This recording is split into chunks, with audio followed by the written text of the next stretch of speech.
প্রিয় শিক্ষার্থী বন্ধুরা, আজকে আমরা নবম শ্রেণীর তথ্য যোগাযোগ প্রযুক্তি বিষয়ের দ্বিতীয় তৃতীয় অধ্যায়ের উপর থেকে কিছু গুরুত্বপূর্ণ এমসিকিউ প্রশ্নোত্তর পর্ব দেখব। আশা করি ক্লাসটি মনোযোগ দিয়ে দেখার পর তোমাদের অনেক উপকার হবে। আমরা প্রথম প্রশ্নটি দেখতে পাচ্ছি, এখানে বলা হয়েছে সিডি এর পূর্ণরূপ নিচের কোনটি? সিডি বলতে আমরা বুঝি কম্প্যাক্ট ডিস্ক। এখন তাই এর উত্তর হবে কত? 4 নাম্বার অপশন। সফটওয়্যার পাইরেসি নজরদারি প্রতিষ্ঠান নিচের কোনটি? সফটওয়্যার পাইরেসি নজরদারির জন্য বিএসএ বিজনেস সফটওয়্যার অ্যালায়েন্সকে দায়িত্ব দেওয়া হয়েছে। ফোল্ডার কি? ফোল্ডার একটি ভাইরাসের নাম। নিচের কোনটি নিজেদের সংখ্যা বৃদ্ধি করে? নিজেদের সংখ্যা বৃদ্ধি করতে পারে একমাত্র ভাইরাস ক্ষতিকারক প্রোগ্রাম, যা এখানে সিআইএইচ নামে একটি ভাইরাস রয়েছে। প্রত্যেকবার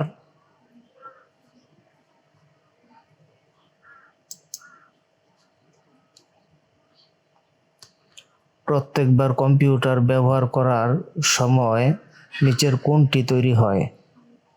এটা হচ্ছে বেশ কিছু টেম্প ফাইল তৈরি হয়। ব্রাউজারে কুকিজ জমার ফলে কম্পিউটার কি হয়? কম্পিউটার ধীর গতির হয়ে যায়। সিপিইউ সেন্ট্রাল প্রসেসিং ইউনিট, এর সঠিক উত্তর হবে সেন্ট্রাল প্রসেসিং ইউনিট। তাই আমরা এখানে দেখি বানানগুলি ঠিক আছে কিনা।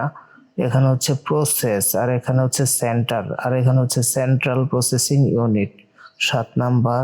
এখন আমরা রমের পূর্ণরূপ জানতে চাওয়া হয়েছে। রম বলতে রিড অনলি মেমোরি বোঝায়, রিড অনলি মেমোরি। উত্তর হচ্ছে 3 নাম্বার, গ নাম্বার অপশন। তথ্য অধিকার ও নিরাপত্তার আইনের 7ম ধারায় কয়টি বিষয়কে আইনের আওতা মুক্ত রাখা হয়েছে?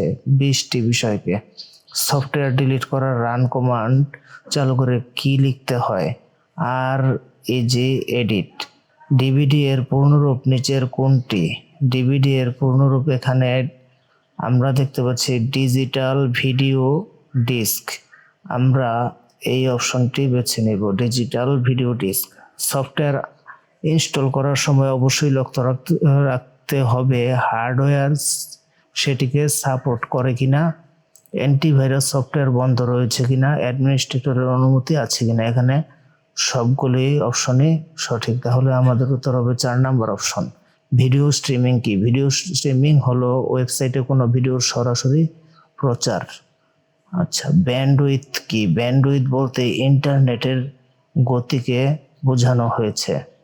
amazon.com কি? 15 নাম্বার অপশন। 15 নাম্বারে বলা হয়েছে amazon.com একটি ওয়েবসাইট। ত্রিমাত্রিক ছবিযুক্ত ইবুককে বলা হয় স্মার্ট ইবুক। পাঠকের নিজের নোট লেখার সুবিধা সহ ইবুক কোন ফরম্যাটে প্রকাশিত হয়? এটা হচ্ছে ইপাব। ইবুক পড়ার জন্য সবচেয়ে জনপ্রিয় হচ্ছে কিন্ডেল। তথ্য যোগাযোগ প্রযুক্তি সম্পর্কিত কেরিয়ারের ক্ষেত্র কোনটি? Data communication, artificial intelligence, computer science. এখানে সবগুলি অপশনই সঠিক। পিডিএফ এর পূর্ণরূপ পোর্টেবল ডকুমেন্ট ফরম্যাট। আমাদের বানানটি লক্ষ্য রাখতে হবে কোন জায়গায় সঠিক রয়েছে, পোর্টেবল ডকুমেন্ট ফরম্যাট। HTML এর পূর্ণরূপ হাইপার টেক্সট মার্কআপ ল্যাঙ্গুয়েজ, ক নাম্বার অপশন। এখানে 22 নম্বর প্রশ্নে বলা হয়েছে স্মার্টফোনের অ্যাপস বানানোর জন্য কোন ধরনের জ্ঞান থাকা প্রয়োজন? প্রোগ্রামিং দক্ষতা থাকতে হবে। ওপেন কম্পিউটার্স কোন ধরনের পণ্য তৈরি করে? আইপ্যাডে চলার উপযোগী। ডিজিটাল কন্টেন্ট কি আকারে স্থানান্তর করা যায়? কম্পিউটার ফাইল আকারে। জিমেল থেকে মোবাইল নম্বরে প্রাপ্ত সিকিউরিটি কোডটি কতবার ব্যবহার করা যায়? কতবার? আমরা জানি